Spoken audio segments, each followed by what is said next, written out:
There is no evidence to suggest that caffeine has any impact on your milk supply at all.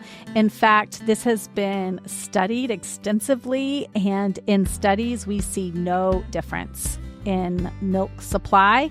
The only caveat to this is a baby who is experiencing symptoms from having too much caffeine may not feed as well.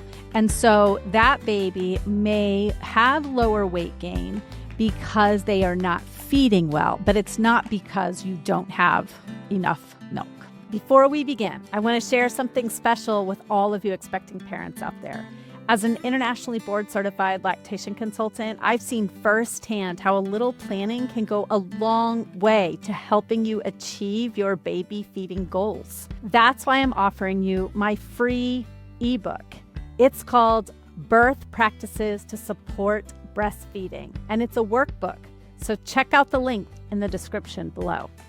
Hello, and welcome back to Lo's Lactation Lab. I'm Lo Nigrosh, an international board-certified lactation consultant, a doula, and a childbirth educator. And today, we are going to be talking about how much caffeine is too much. If you are a parent who runs on coffee, you're not alone. And many of us, when we are pregnant, try to reduce our caffeine consumption, but wonder how much is too much once that baby is born and we're in the postpartum period and we're getting even less sleep than we were while pregnant, even though we didn't think it was possible.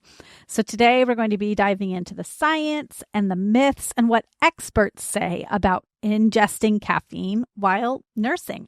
So why does this topic matter? Because as I'll say again and again, as breastfeeding and chest feeding and pumping parents, we will do so much to ensure that our babies are healthy and thriving and getting what they need.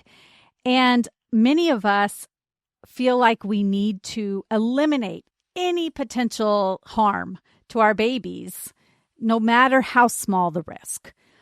However, it is important to look to the science of what is actually harmful and what is okay so that we can have balance in our lives, still feel like we are able to enjoy things that we enjoyed before we became parents. And for many people, caffeine, whether that's in the form of coffee, tea, soda, chocolate, is one of those things that we don't want to give up if we don't have to. And that's okay. Your comfort is important while you're feeding your baby. And it is important to be able to find the joys in life that you found previously. So a lot of people, especially when their infant is not sleeping long stretches, wonder if their caffeine consumption could be too much.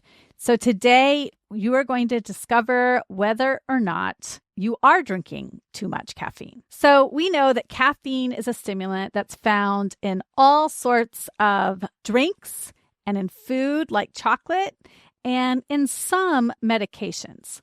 It does pass into the breast milk, but how much and what does that mean? So caffeine is metabolized differently in adults and babies. And in fact, it's metabolized differently in newborn babies versus babies that are a little bit older. So what does this mean for you?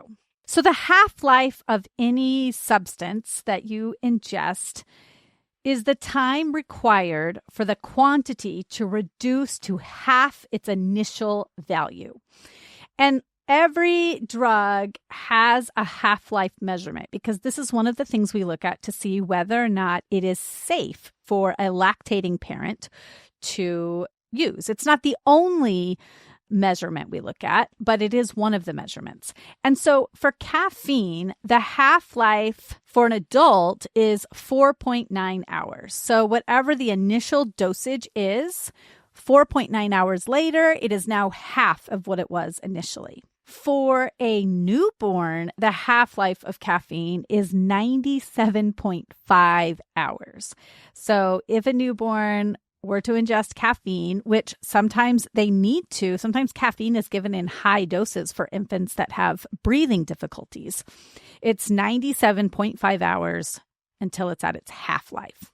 If you look at a 3 to 5 month old, that half-life is 14 hours. And then if you look at a 6+ month old, that half-life is 2.6 hours. So that goes to show that there is a wide variance in age and how quickly the caffeine is metabolized. We also know that caffeine peaks. It's at its highest level in the blood 1 to 2 hours after the ingestion.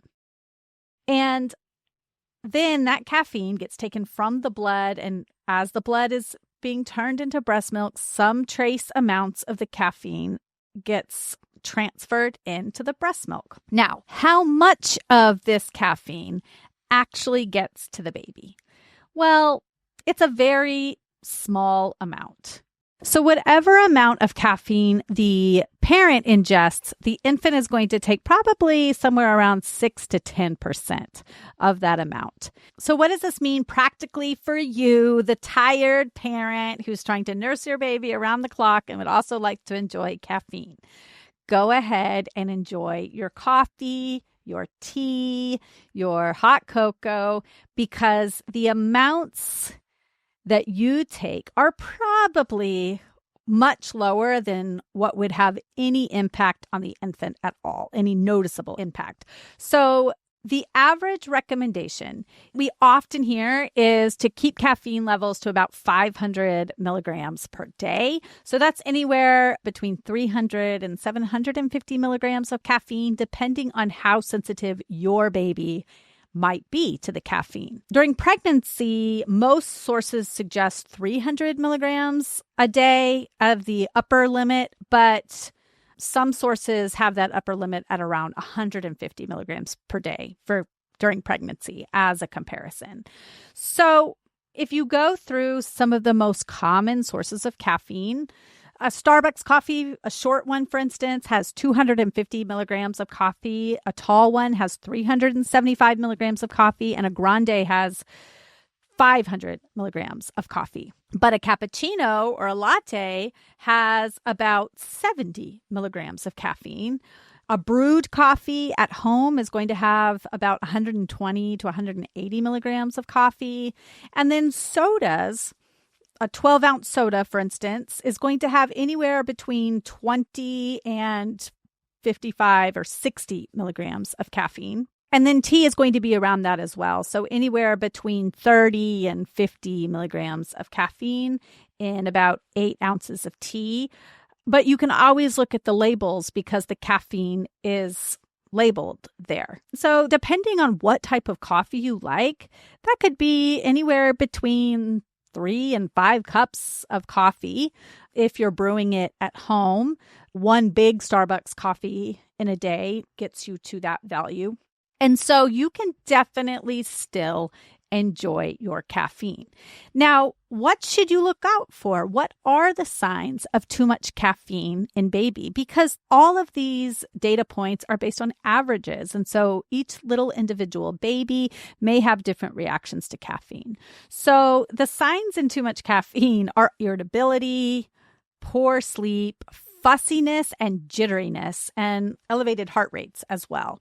So if you think, you know what, my caffeine levels might be high enough that it is impacting my baby, or if you have a baby who was born early or has extra medical complications and you are noticing irritability and fussiness and you can't discover any other root cause, it may be important to switch out that caffeinated drink for a non-caffeinated drink and see if it makes an impact. Now, it may take up to a week to have all of the caffeine leave the baby's bloodstream, especially if they were born early. And so it may take up to that amount of time to notice a difference in their symptoms if they are experiencing any symptoms from caffeine.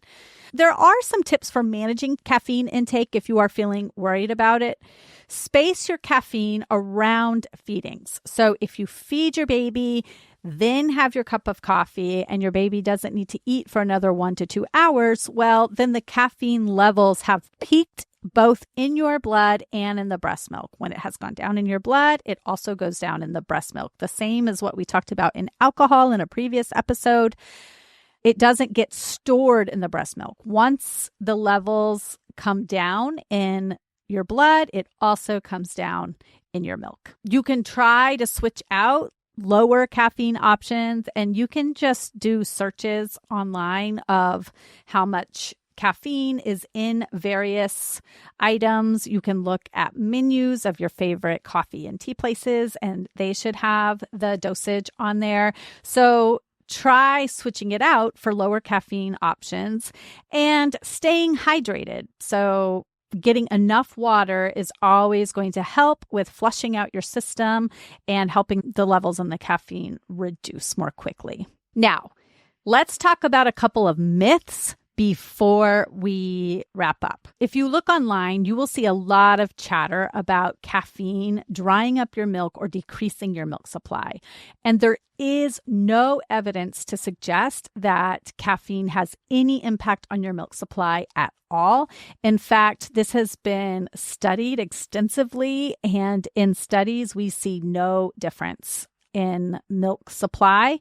The only caveat to this is a baby who is experiencing symptoms from having too much caffeine may not feed as well. And so that baby may have lower weight gain because they are not feeding well, but it's not because you don't have enough milk.